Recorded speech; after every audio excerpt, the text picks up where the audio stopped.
എപ്പിസോഡിന്റെ opening സീനില് ആ കക്കു അവനിപ്പോ അവന്റെ പവർ ഉപയോഗിച്ച് അങ്ങനെ അറിഞ്ഞ പൊറഞ്ഞ കറങ്ങി ഒരു ബിൽഡിങ് അത് രണ്ടായി തകർത്ത് കളഞ്ഞിരിക്കുകയാണ്. അവൻ നല്ല ഫോഴ്സ് എടുത്ത് റൊട്ടേറ്റ് ചെയ്തുകൊണ്ട് തന്നെ അവന്റെ പവറും ഇപ്പൊ നല്ല ഷാർപ്പായിട്ടുണ്ട്. ഉസോപ്പിനാണെങ്കിൽ ഒന്നും മനസ്സിലാവില്ല. ഇവൻ ഇത്രയും നേരം വട്ടം കറങ്ങിയിട്ടും ഒന്നും സംഭവിച്ചില്ലല്ലോ എന്ന് പറഞ്ഞ് അവൻ മുകളിലേക്ക് നോക്കുമ്പോഴായിരിക്കും ആ കാഴ്ച കണ്ട് ഉസോപ്പ് ഞെട്ടുക. ബിൽഡിംഗ് അങ്ങനെ പകുതിക്ക് വെച്ച് കട്ടായിട്ട് എയറിൽ ഉയർന്നു നിൽക്കുകയാണ്.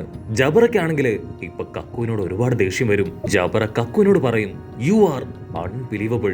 നീ ഇങ്ങനെ ഒരുത്തനായിരുന്നോ? നിന്റെ ഇമോഷൻസ് ഒക്കെ നീ ഉള്ളിൽ അടക്കി വെക്ക്. ഇപ്പൊ നീ തകർത്തത് നമ്മളുടെ തന്നെ ഗവൺമെന്റ് ബേസ് ആണ്. ഇവിടെ സോറയ്ക്കാണെങ്കിൽ അതൊന്നും തീരെ ഇഷ്ടാവില്ല. അവനങ്ങനെ കൈ ഉയർത്തി കക്കുവിനെയും ജബറയെയും അറ്റാക്ക് ചെയ്യാൻ തയ്യാറാവും. അപ്പോഴായിരിക്കും ഉസോപ്പ് അവൻ നിലവിളിക്കുക, നോ നോ നോ, എന്റെ കൈ വേദനിക്കുന്നു, ഇത് പറ്റിയെന്ന് പറഞ്ഞ് അവർ രണ്ടുപേരും താഴേക്ക് നോക്കും. ഇപ്പൊ ഉസോപ്പിന്റെയും കോറയുടെയും ഓരോ കൈകൾ വീതം ആ ഹാൻഡ് കഫില് കുടുങ്ങിക്കിടക്കുകയാണ്. അക്കു ആണെങ്കിൽ ജബറയുടെ ചീത്തവിളിയൊക്കെ കേട്ട് നോർമലായി മാറി. ഉടനെ ഉസോപ്പ് അവനിപ്പോ സോറോയോട് പറയും, നമുക്ക് എത്രയും വേഗം ഇവരുടെ കയ്യിലുള്ള കീ അത് കണ്ടെത്തണം. കാരണം ഇപ്പോ നമ്മുടെ രണ്ടുപേരുടെയും കൈകള് ഈ ഹാൻഡ് കഫില് ലോക്കായിട്ട് കിടക്കുകയാണ്. അങ്ങനെ മുൻപോട്ട് പോയാ നമ്മളെങ്ങനെ റോബിനെ രക്ഷിക്കും? സോറയ്ക്ക് കലി കയറും. നിർത്തിനടാ നീ, സ്റ്റോപ്പ് ദ ഫക്ക്. നീ ഒറ്റ ഒരുത്തരാണ് ഇത് മുഴുവൻ ചെയ്തത്. ആക്ച്വലി നമ്മുടെ സോറയ്ക്ക് അവന്റെ ഏറ്റവും വലിയ പവർ അവന്റെ കൈയാണ്. സോ ഇല്ലാതെ ഇപ്പൊ അവന് സ്ക്വാഡ് ഉപയോഗിച്ച് ഫൈറ്റ് ചെയ്യാൻ കഴിയില്ല. അപ്പൊ നമ്മുടെ ആൾക്കാരുടെ നിസ്സഹായ അവസ്ഥ കണ്ട് ആ രണ്ട് വില്ലന്മാർക്കും ഒരുപാട് സന്തോഷാവും. കാരണം ഇനി അവരെ തോൽപ്പിക്കാൻ വളരെ എളുപ്പമാണ്. ഉടനെ കക്കു ഇപ്പൊ നമ്മുടെ ആൾക്കാരോട് അവരുടെ ഹാൻഡ് കഫിന്റെ നമ്പർ എത്രയാണെന്ന് ചോദിക്കും. ആക്ച്വലി എല്ലാ ഹാൻഡ് കഫിനും അതിന്റെ കീക്കും നമ്പർ ഉണ്ടാവും. നമ്മുടെ ആൾക്കാരാണെങ്കിൽ വണ്ടർ അടിക്കും, ഇവരെന്തിനായിരിക്കും നമ്പർ ചോദിക്കുന്നേ? അതിന് കക്കുവും ജബറയും പറയും, ഞങ്ങൾക്ക് രണ്ടുപേർക്കും സിംഗിൾ ആയിട്ട് ഫൈറ്റ് ചെയ്യണം. അതുകൊണ്ട് നമ്പർ പറ, ഞങ്ങളുടെ കയ്യിലുള്ള കീ ആണെങ്കിൽ ഞങ്ങൾ ഓപ്പൺ ചെയ്ത് വിടാം. ഉടനെ ഉസോപ്പ് അവൻ നമ്പർ നോക്കി വിളിച്ചു പറയും, നമ്പർ 2. അക്കുവും ജബറയും അവരുടെ കയ്യിലുള്ള കീ അത് ചെക്ക് ചെയ്യും. അത് നമ്പർ 2 അല്ല. സോ ബാക്കിയുള്ള CP9 മെമ്പേഴ്സ് അവരിൽ 3 പേരിൽ ഇവിടെ ഒരാളുടെ കയ്യിലാണ് നമ്പർ 2വിന്റെ കീ ഉള്ളത്. അടുത്ത സെക്കൻഡ് വേറെ വഴിയില്ലാതെ ആ ജബറയും കക്കുവും അവർ രണ്ടുപേരും വീണ്ടും ആ ജയന്റ് ബോഡി അത് ക്രിയേറ്റ് ചെയ്യും. കട്ട് ചെയ്ത ഇവിടെ ചോപ്പർ അവനാണെങ്കിൽ ഒരുപാട് കഷ്ടപ്പെട്ട് ബുദ്ധിമുട്ടി സ്റ്റെയർസ് കയറിക്കൊണ്ടിരിക്കുകയാണ്. അപ്പൊ അവന്റെ തൊട്ടു മുൻപില് സ്റ്റെയറിന്റെ ഭാഗം തകർന്നു കിടക്കുന്നതായിട്ട് അവൻ കാണും. അപ്പൊ ദൂരത്തായിട്ട് ആരൊക്കെയോ നിലവിളിക്കുന്ന ശബ്ദം ഇപ്പൊ ചോപ്പർ കേൾക്കും. അവൻ ആ ശബ്ദം കേട്ട ഭാഗത്തേക്ക് ഉഷാറായിട്ട് ഓടി വരും. അപ്പൊ അവൻ കാണും നമ്മുടെ സോറയും ഉസോപ്പും അവർ രണ്ടുപേരും ഹാൻഡ് കഫ് ഒക്കെ ഇട്ട് ഓടുകയാണ്. ചോപ്പർ ചോദിക്കും, എന്തു പറ്റി, എന്താ ഉണ്ടായേ? അതിനവര് പറയും, ഞങ്ങളുടെ രണ്ടുപേരുടെയും കൈ ഹാൻഡ് കഫിൽ പെട്ടുപോയി. ആ CP9 ടീമിന്റെ കയ്യില് നമ്പർ 2വിന്റെ കീ ഉണ്ട്. അതുണ്ടെങ്കിൽ മാത്രമേ ഇത് ഓപ്പൺ ചെയ്യാൻ പറ്റൂ. എങ്ങനെയെങ്കിലും ആ കീ കണ്ടെത്തണം. കട്ട് ചെയ്താ ഇവിടെ ലൂഫി അവനാണെങ്കിൽ എനിസ് ലോബിയുടെ തൊട്ട് പുറകില് വരും. അതിന്റെ പുറകിലാണെങ്കിൽ വലിയ ചുഴി. അത് കടന്നാൽ മാത്രമേ അവൻ ആ ഗേറ്റ് ഓഫ് ജസ്റ്റിസിലേക്ക് പോവാൻ കഴിയൂ. എങ്ങനെ കടക്കുമെന്ന് ആലോചിച്ച് നമ്മുടെ ചെക്കൻ അങ്ങനെ നിൽക്കുകയാണ്. അപ്പൊ തൊട്ട് താഴെയായി ഒരു ചെറിയ ബോട്ട് ഇപ്പൊ ലൂഫി കാണും. വേറെ വഴിയില്ല, എങ്ങനെയെങ്കിലും റോബിനെ രക്ഷിക്കണം എന്ന് പറഞ്ഞ് അവനിപ്പോ ആ ചെറിയ ബോട്ട് എടുത്ത് ഉഷാറായിട്ട് മുൻപോട്ട് പോവും. അപ്പൊ അവിടുന്ന് അങ്ങനെ ബ്ലാക്ക് ഔട്ട് ചെയ്ത നമ്മുടെ കുഞ്ഞു പെണ്ണും അവളുടെ പെറ്റും അവർ രണ്ടുപേരും വിളിച്ചു പോവും, ഹലോ, ആരെങ്കിലും ഉണ്ടോ? ഞങ്ങൾ ആ ഗേറ്റ് ഓഫ് ജസ്റ്റിസിലേക്ക് പോകുന്ന വഴി അത് കണ്ടുപിടിച്ചു. അങ്ങനെ അവർ രണ്ടുപേരും ഓടി വരുമ്പോഴായിരിക്കും അവരുടെ ലെഫ്റ്റ് സൈഡിലായി മറ്റൊരു ഗവൺമെന്റിന്റെ സൈനുള്ള ഒരു സ്വിച്ച് കാണാം. അത് കാണേണ്ട താമസം കുഞ്ഞിപ്പെണ്ണ് ആ സ്വിച്ച് അമർത്തും. ഉടനെ വീണ്ടും വേറൊരു പാസേജ് അവിടെ ഓപ്പൺ ആയിട്ട് വരും. അത് കണ്ട് ഭയങ്കര സന്തോഷമായി അവളും അവളുടെ പെറ്റും അതുവഴി ഓടും. ആക്ച്വലി ആ ഒരു വഴി എനിസ് ലോബിയുടെ പുറകിലേക്ക് പോകാനുള്ള വഴിയാണ്. കട്ട് ചെയ്താ ഇവിടെ ലൂഫി അവനാണെങ്കിൽ ആ ചുഴലിൽ പെട്ടുപോയി അങ്ങനെ വെള്ളം കുടിക്കുകയാണ്. അവനെ രക്ഷിക്കാൻ അവിടെ ഇവിടെയും ആരും തന്നെ ഇല്ല. അതേസമയം ചോപ്പർ അവനിപ്പോ അവന്റെ ബോഡിയൊക്കെ ബൾക്കാക്കി എങ്ങനെയെങ്കിലും നമ്പർ 2 കീ അത് കണ്ടുപിടിക്കാൻ ഉഷാറായിട്ട് ഓടുകയാണ്.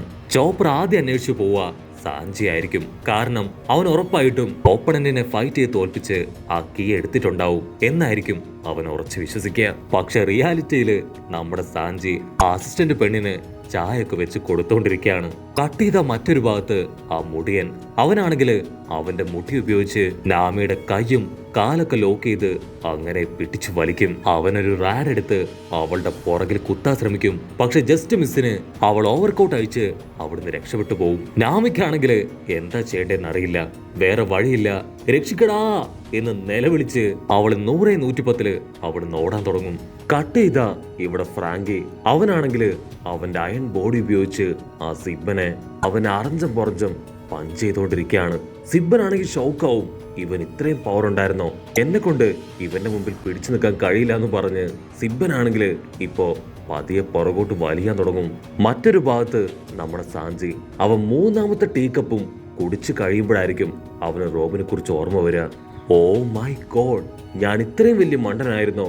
എന്റെ ഫ്രണ്ട് റോബിനെ രക്ഷിക്കാനാണ് ഞാൻ ഇവിടേക്ക് വന്നത്. പക്ഷെ ഞാനാണെങ്കിൽ ഇവളുടെ വാക്ക് മയങ്ങിപ്പോയി. ഇനി ഞാൻ മയങ്ങിപ്പോവില്ല. മാത്രമല്ല, നീ ട്രെയിനിൽ വെച്ച് റോബിനെ ഇൻസൾട്ട് ചെയ്ത കാര്യം അതെനിക്ക് മറക്കാൻ കഴിയില്ല. സത്യം പറയും, ആ കീ എവിടെ? അവള് ക്യാഷ്വലായിട്ട് പറയും, നിനക്ക് അത്ര ധൈര്യം ഉണ്ടെങ്കിൽ നീ തന്നെ ആ കീ എടുക്ക്.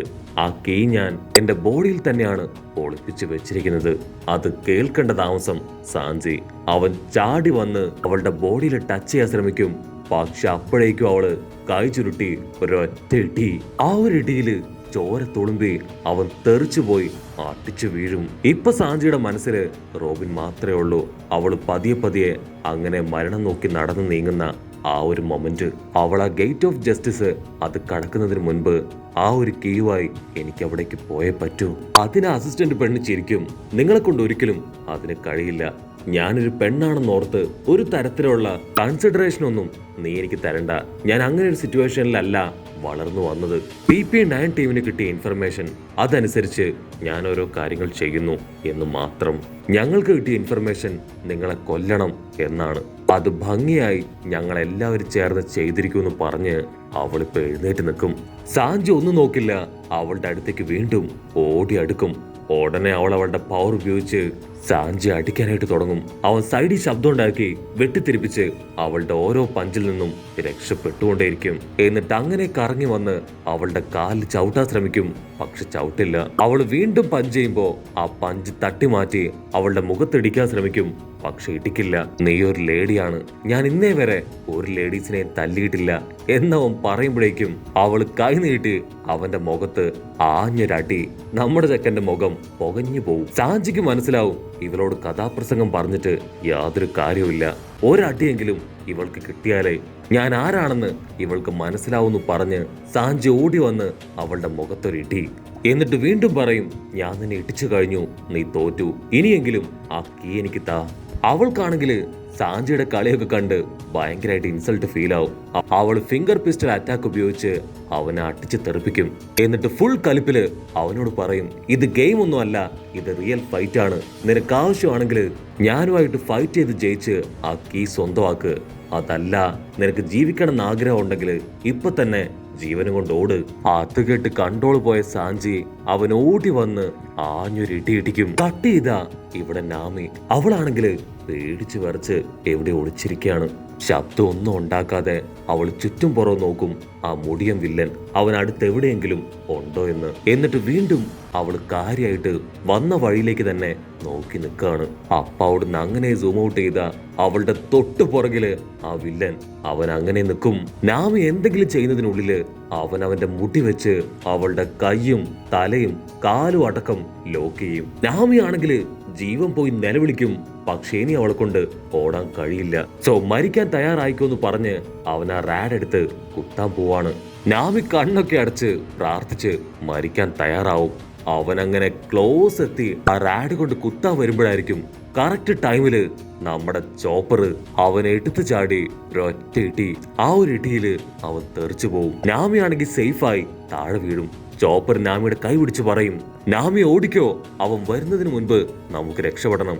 ഉടനെ നാമി അവനൊരു കീ എടുത്ത് കാണിക്കും. നാമി പറയും, ഓൾറെഡി ഞാനത് അടിച്ചു മാറ്റി. നാമി അതിന്റെ നമ്പർ ചെക്ക് ചെയ്യും. അത് നമ്പർ 3 ആണ്. ഓക്കെ, നമുക്ക് എത്രയും പെട്ടെന്ന് ഇവിടുന്ന് പോകാന്ന് പറഞ്ഞ് അവര് മുമ്പോട്ട് ഓടും. അപ്പോഴായിരിക്കും ഒരു വമ്പൻ ട്വിസ്റ്റ്.